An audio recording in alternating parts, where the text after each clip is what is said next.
என் இனிய நண்பர்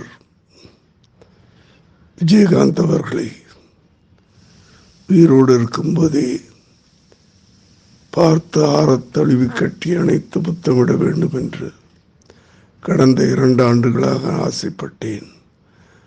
அதற்காக முயற்சியும் செய்தேன். ஆனால் அந்த வாய்ப்பு கிடைக்கவில்லை.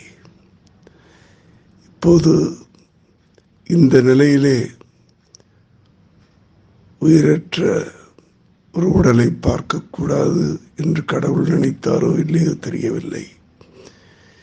இந்த நாளிலே நான் துபாயில் இருக்கிறேன்.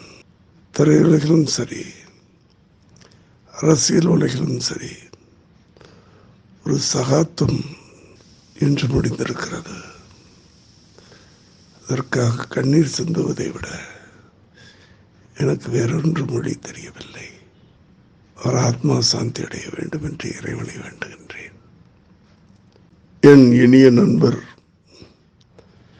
விஜயகாந்த் அவர்களை உயிரோடு இருக்கும்போதே பார்த்து ஆறத் தழுவி கட்டி அணைத்து புத்தமிட வேண்டும் என்று கடந்த 2 ஆண்டுகளாக ஆசைப்பட்டேன். அதற்காக முயற்சியும் செய்தேன். ஆனால் அந்த வாய்ப்பு கிடைக்கவில்லை. இப்போது இந்த நிலையிலே உயிரற்ற ஒரு உடலை பார்க்கக்கூடாது என்று கடவுள் நினைத்தாரோ இல்லையோ தெரியவில்லை. இந்த நாளிலே நான் துபாயில் இருக்கிறேன். திரையுலகிலும் சரி, அரசியல் உலகிலும் சரி, ஒரு சகாத்துவம் என்று முடிந்திருக்கிறது.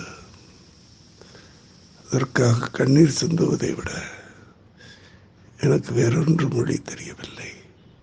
அவர் ஆத்மா சாந்தி அடைய வேண்டும் என்று இறைவனை வேண்டுகிறேன்.